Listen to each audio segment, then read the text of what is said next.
Welcome back. And if this is your first time here, I am genuinely glad you found us. Pull the door shut behind you. Let me ask you something.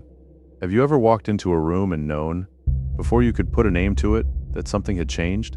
Nothing visibly wrong. The furniture was in the same place. The light was normal, but there was something in the air, a quality, a weight that told you the room had not been empty while you were gone. Tonight's stories live in exactly that moment. 7 accounts this episode, a residential tower in Incheon, working people in ordinary settings, and the things that found them were not dramatic. They were quiet. They were patient. They were already inside the systems those people move through every day. Put your earbuds in, lower whatever light you don't need, stop scrolling, if this is where you keep coming back. Thank you for that. It means something. The first story begins now.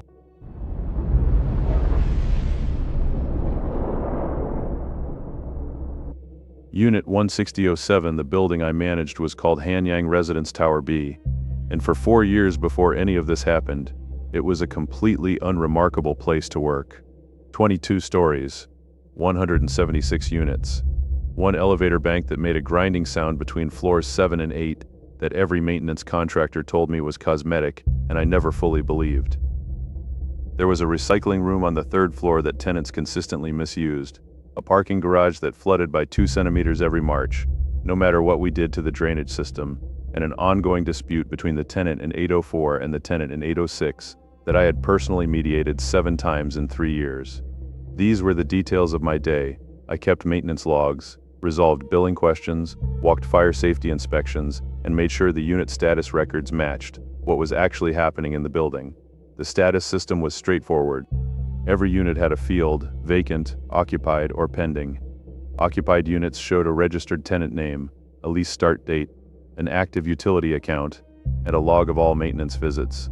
I checked this daily, not because I was thorough in any admirable sense, but because the building owner ran quarterly reports from the system data, and if the fields were wrong, I received emails, and I preferred not to receive emails.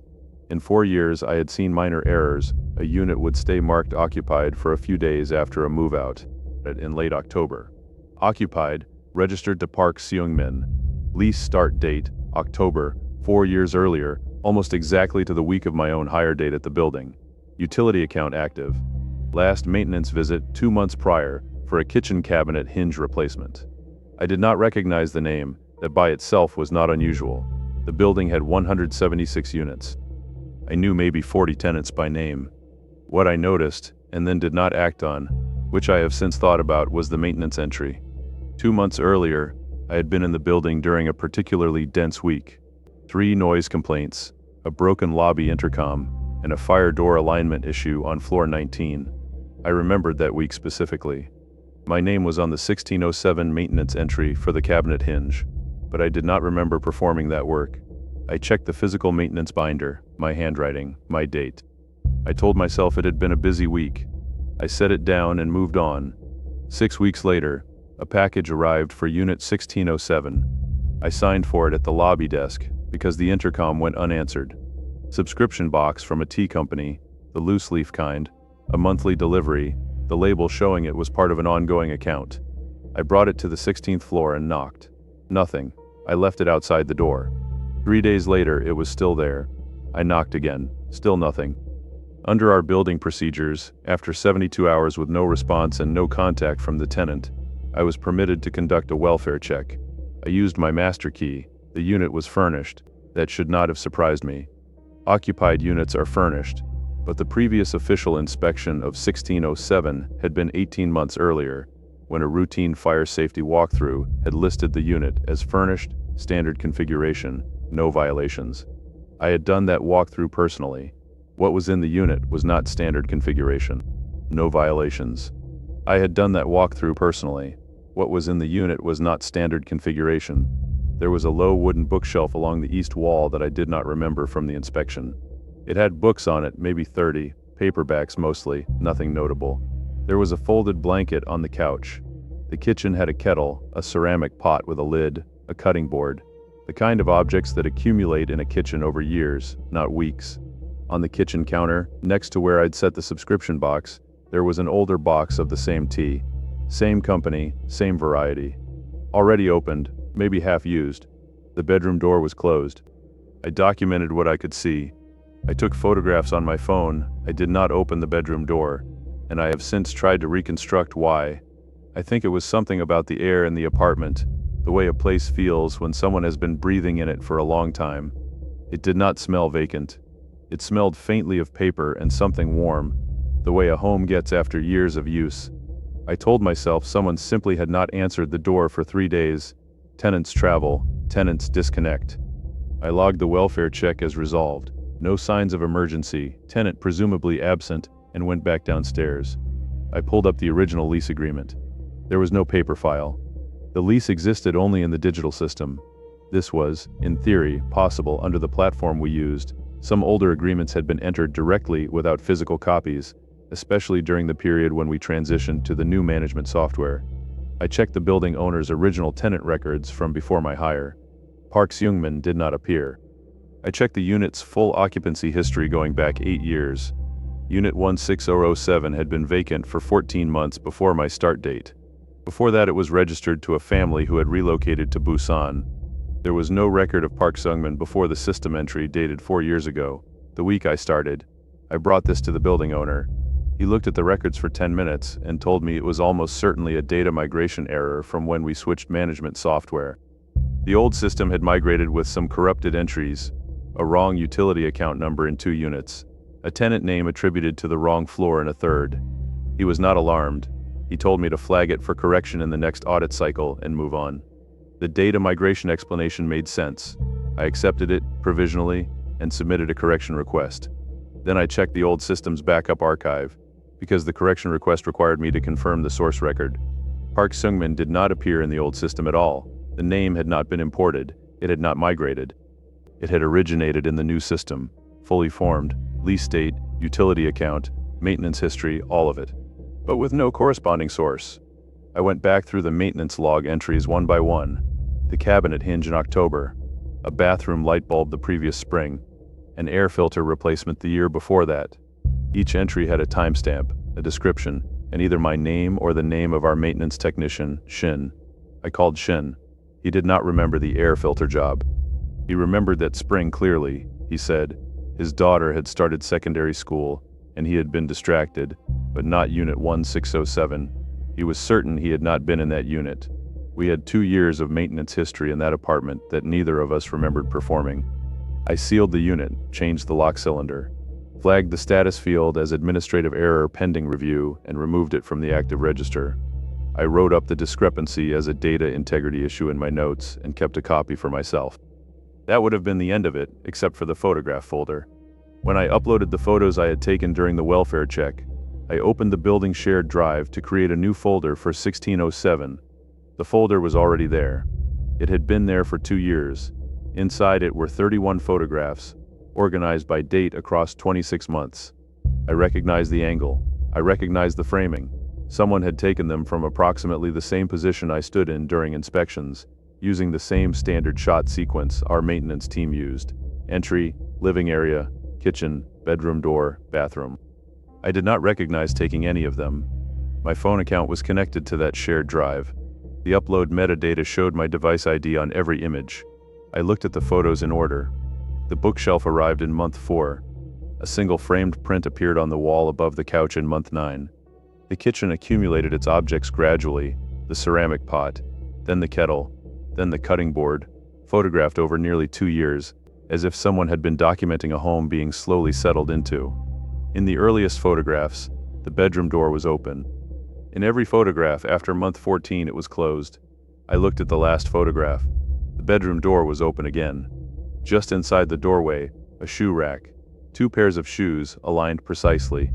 On the wall above the rack, a small framed document. I enlarged the image as far as the resolution allowed. It was a household registration certificate. Government format, printed, official looking. The name on it was Park Seung-min. The registered address was Unit 1607, Hanyang Residence Tower B. The registration date printed in the corner was 2 weeks before I began working in the building. I have not opened that unit since.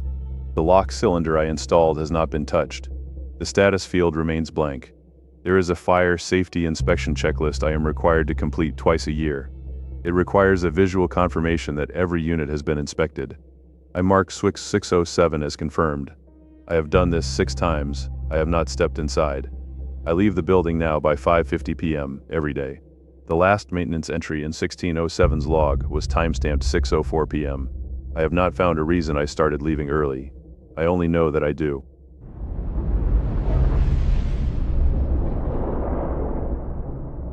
The man at Kilometer 9. I want to be upfront that I know how this sounds. I know I have not told many people. I was 22 when it happened.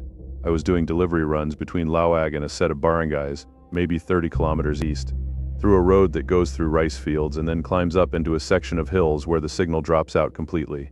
I had done the run maybe 30 times by then. I knew the road. I knew the kilometer posts. At Kilometer 9, there is a fork.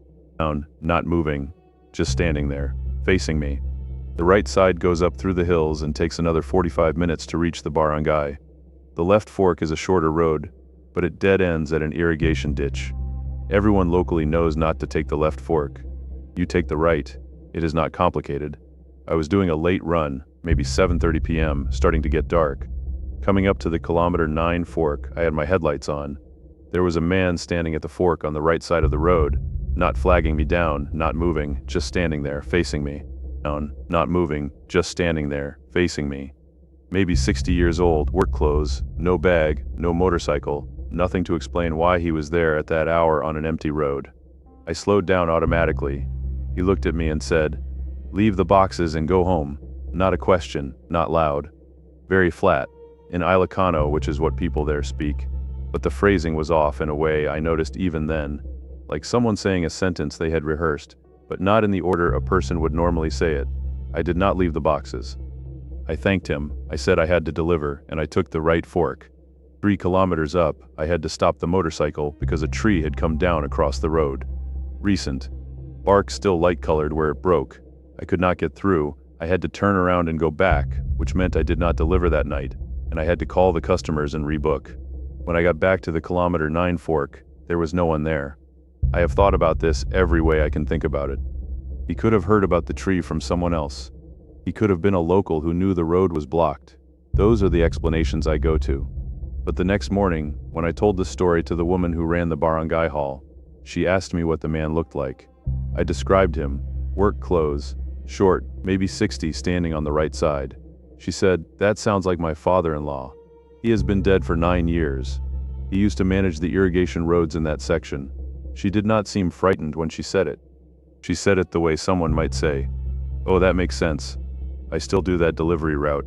I always take the right fork. And I always slow down at Kilometer 9, even when there is no one there."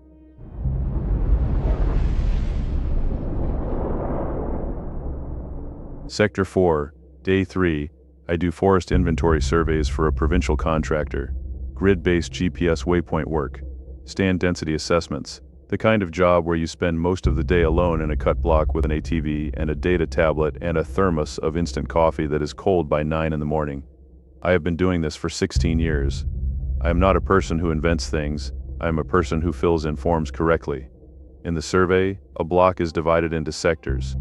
Each sector has a set of pre-programmed waypoints spaced across the grid. You drive or walk to each point, record the stand data, and move to the next.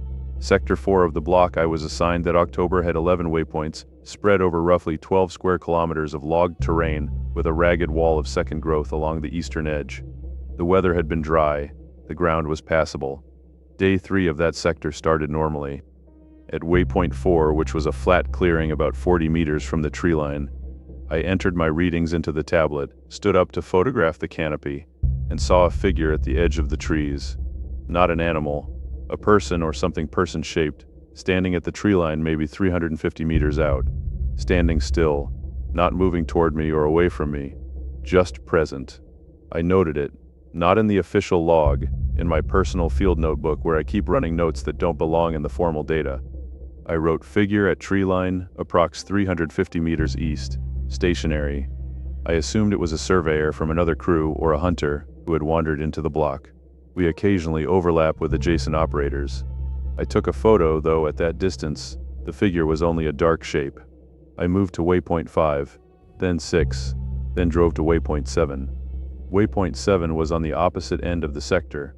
The drive between 4 and 7, following the logging road, took me 11 minutes by ATV. The direct distance across the block was roughly 2.5 kilometers. The figure was at the tree line again. Same distance from me, same stillness. I sat on the ATV for a moment. 2.5 kilometers in 11 minutes on foot through uneven terrain is not possible. I looked at my GPS, correct waypoint, correct coordinates. I looked at the tree line, same second growth wall, different position in the sector, but the figure was standing where the tree line was. I radioed the camp. I asked if any other crew was working in Sector 4. The dispatcher checked and told me no. Sector 4 was mine alone that day. The nearest other survey crew was in Block 7, 6 kilometers west. I logged the waypoint data and kept working. By waypoint 10, I had not seen the figure again. I put it out of my mind. I told myself it was a hunter, or that I had misjudged the distance or my own position at waypoint 4, or that the second time was a different person entirely, and I had pattern matched incorrectly. These things happen in the field. You are alone for hours. Your eyes play tricks. That evening, reviewing my field notes to transfer data to the formal report, I turned back to my entries from earlier in the day. At waypoint 2, my notes read, stand density moderate, canopy cover approx 60%, understory clear, tree line clear. I remembered writing that, but below the word clear there were 2 more words, partially crossed out. I had put a single line through them, not heavily. They still read underneath, figure, crossed out. I had no memory of writing that. I had no memory of seeing anything at waypoint 2. I used to denote a feature I'm going to return to. I never marked the tree line in my layouts. There was nothing in the tree line to mark. I looked at my notes for waypoint 1. Nothing unusual. But in the sketch I had made of the sector layout, a rough grid I draw at the start of each sector day to orient myself, there was a small mark at the eastern edge of the grid, near the tree line, that I did not remember putting there. A small circle. The kind of mark I use to denote a feature I'm going to return to. I never marked the tree line in my layouts. There was nothing in the tree line to mark. I used to denote a feature I'm going to return to.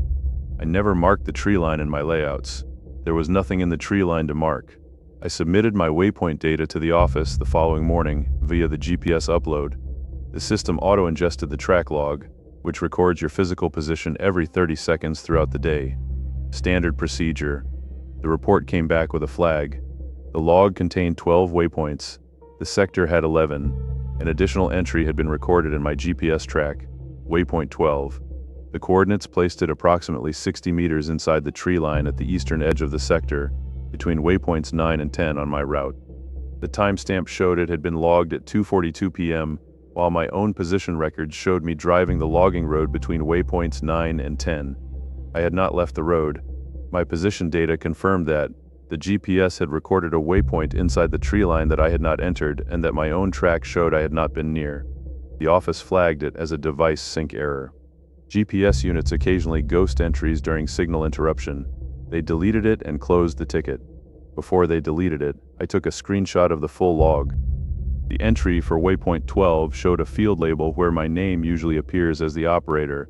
In my entries, it shows my full name, entered when I initialized the device at the start of the season. The label on waypoint 12 was not my full name. It was my first name only, just Ray, entered in lowercase, which my device does not do.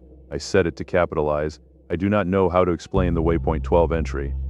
I do not know what was at those coordinates at 2:42 p.m., or how it got into my device log. What I know is that whatever I had been seeing at the tree line that day had my first name somewhere in it, and had used it. I requested a different sector assignment for the rest of that block. My supervisor asked why. I told him I thought the terrain was getting unstable on the east side. He reassigned me. I have not been back to Sector 4.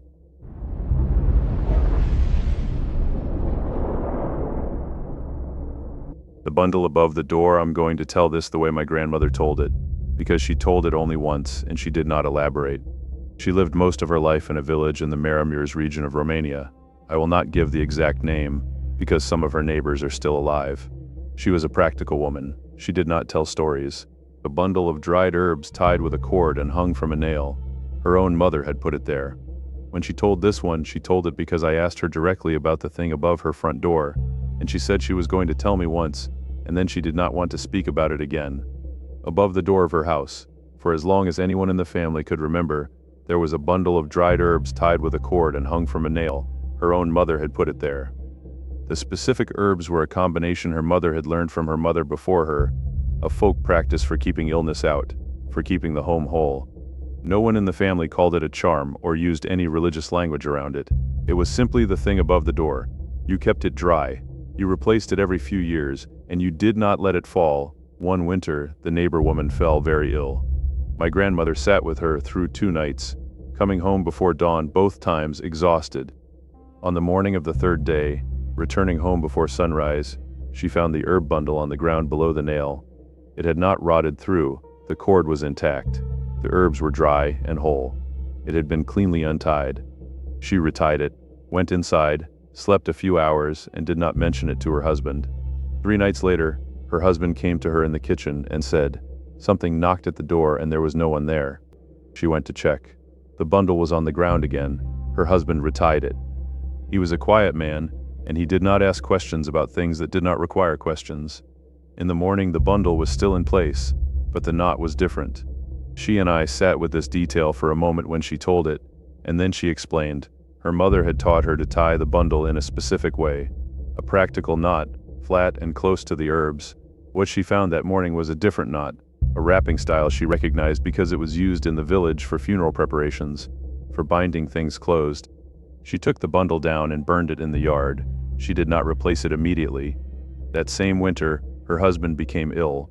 He recovered eventually, but she told me she had never entirely stopped wondering whether the bundle had been keeping something outside, and whether whatever was outside had understood the knot she used, had untied it, and tied it back again the way something would tie a thing it wanted to stay shut. She died 3 years after she told me this. Or, we left it where it was.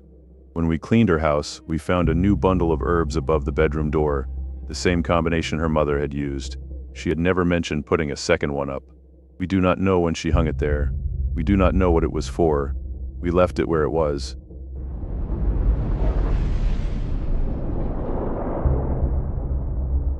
The woman on the bus. I have been taking the same bus home from work for 19 years.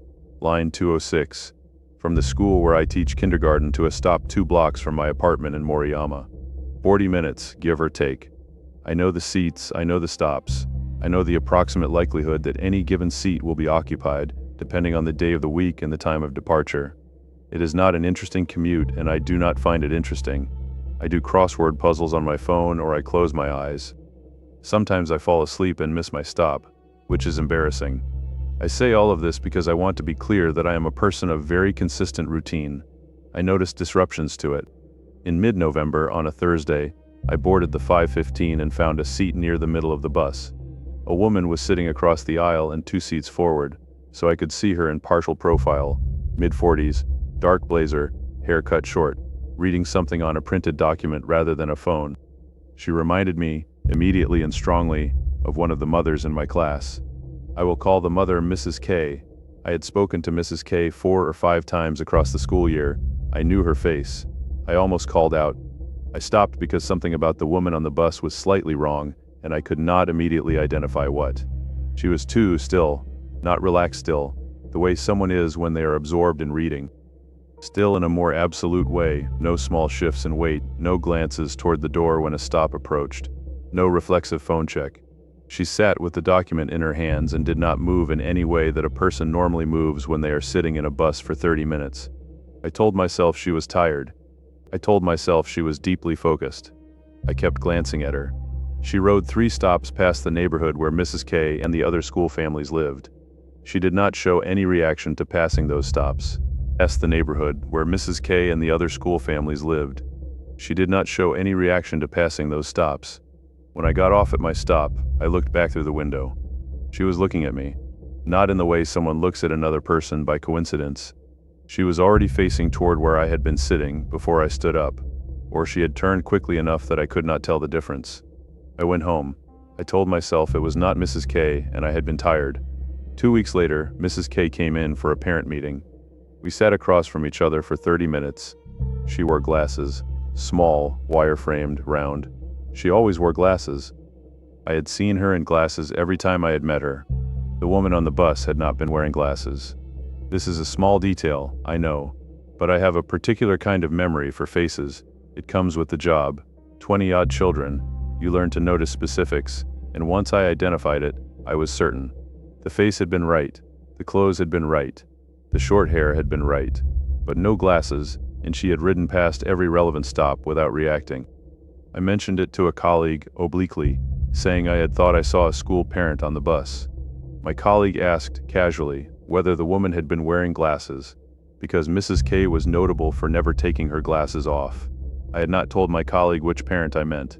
1 month after the bus incident, I was sorting through my attendance photos.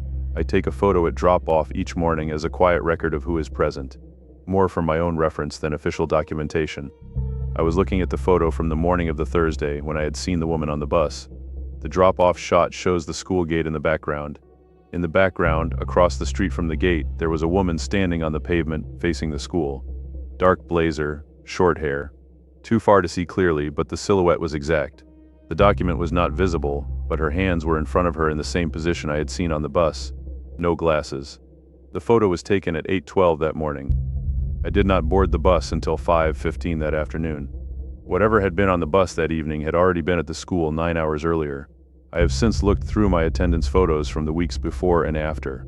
The figure does not appear again, but looking at those weeks, I realized I had one photo from late October, weeks before the bus incident, where the gate background is blurred by a passing car.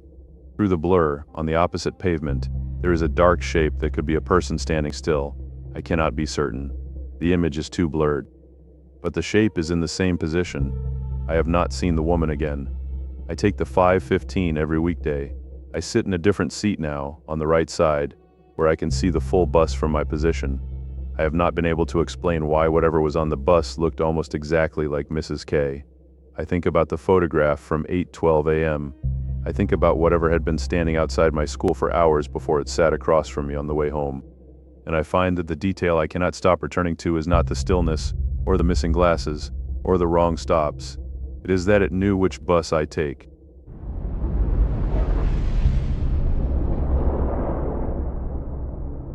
The shrine past Llanos. I've been driving the Chihuahua run for 22 years. Juarez to Chihuahua City, sometimes the toll road, mostly the secondary route through Llanos, because I know it, and the toll road has more police checkpoints, and I do not have a problem with police checkpoints, I just find them slow. My company knows which route I take. It is in my log every run. This is not a complicated situation. At roughly kilometer 148 on the secondary route, there is a roadside memorial, a descanso, the kind you see everywhere on Mexican roads, a small cross, some artificial flowers, occasionally a personal object. This one has been there for as long as I can remember using that road, maybe 15 years. What made it distinctive was the blue plastic chair beside it. Someone had put a blue plastic lawn chair there, the stackable kind, the kind you see in every market and backyard, and it had sat there for years, weathered, but still there. I used it as a private marker for my position check. When I passed the blue chair, I knew I was at roughly the halfway point. On a night run in early February, I passed the blue chair at approximately 1:15 a.m. I noted it, made a mental note of my position, and kept driving. 43 minutes later, I passed it again. I know this road. I had not turned around. There is no loop on that route. The road is straight with some curves. It does not double back. I had been driving continuously at approximately 85 kilometers per hour. There was no physical way I had returned to that location unless I had lost time without knowing it, which I was not prepared to believe. My first thought was that there was a second descanso with a blue chair. This happens. The same grief, the same tradition, different families, sometimes similar objects. I kept driving and told myself that was the explanation. I reached Llanos, pulled into the fuel station at the edge of town. There was an attendant on duty, older man, working the overnight.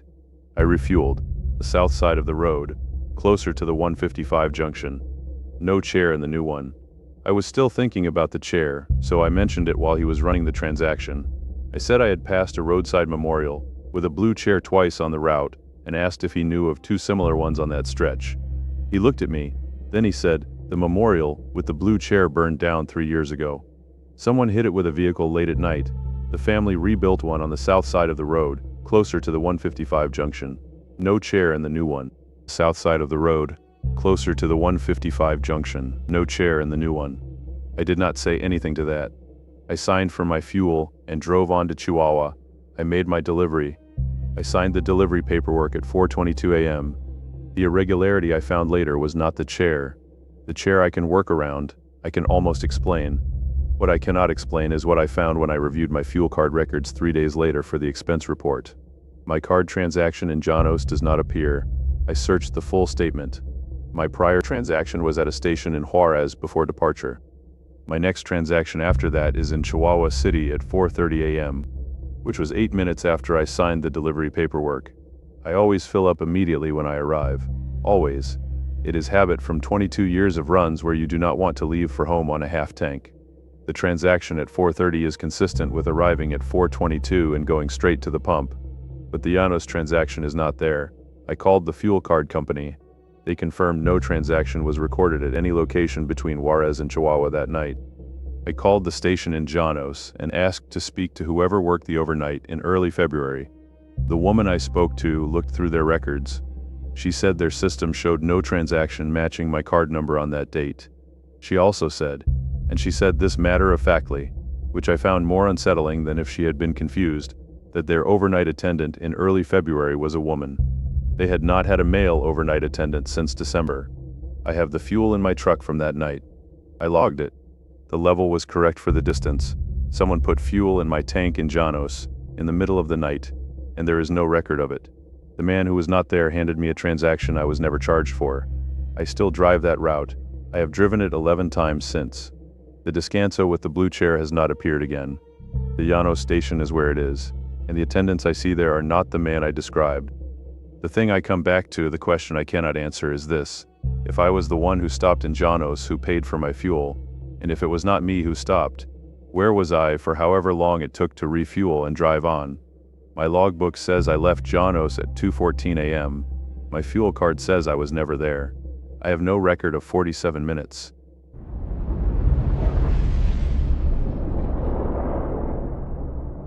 Service ticket 8841. I want to be clear that I looked for every possible explanation before I decided there was not one. Because I work in IT support and my entire job is finding the simple explanation before assuming the complicated one. I am not a person who jumps to conclusions. I am a person who reads error logs. In March of last year, I was working at a financial services firm in Lagos, handling the internal help desk. Standard day. I had 7 tickets open, nothing unusual. At around 11:30 in the morning, a new ticket appeared in my queue, assigned directly to me.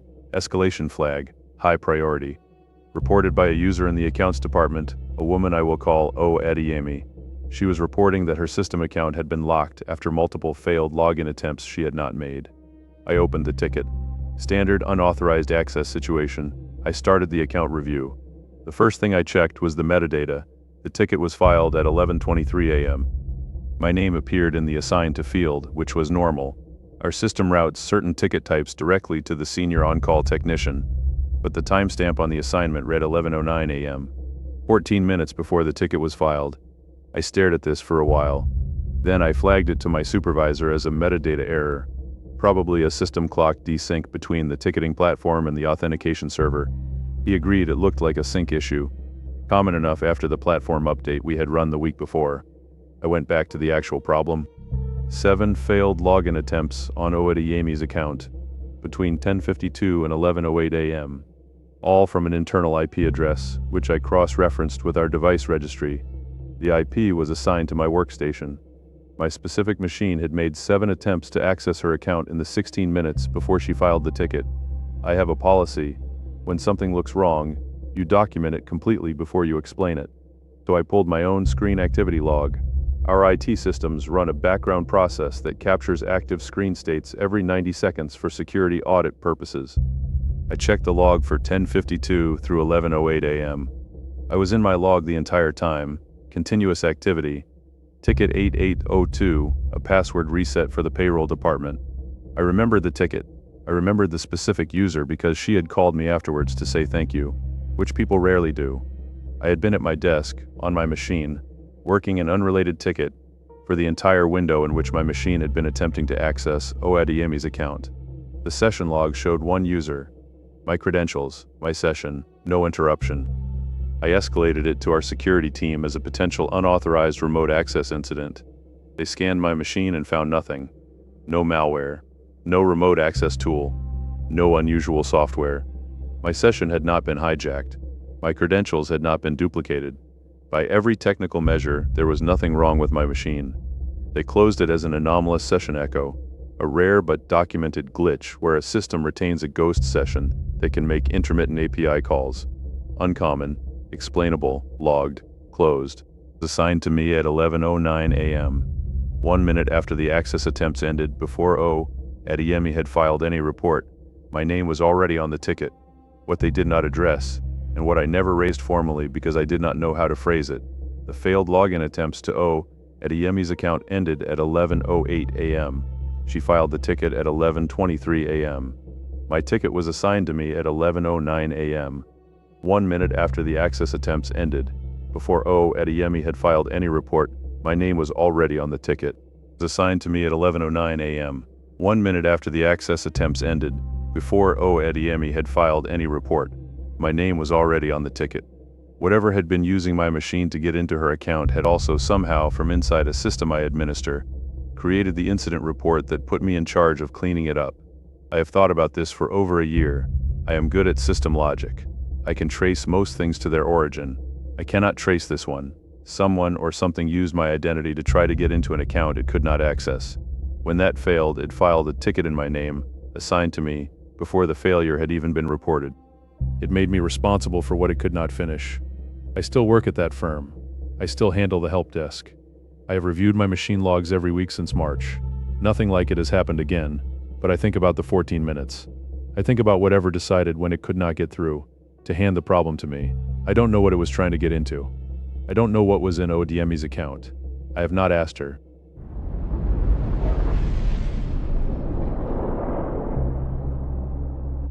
7 tonight. I've been sitting with these for a few days now, the way you do when something keeps landing in a new place each time you return to it. The one that has stayed with me, if you want to know, is the folder.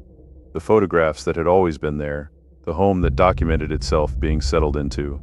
I hope you are somewhere comfortable right now. I hope the room is quiet. Thank you for being here tonight, truly. If something in these stories is sitting with you too, drop it in the comments.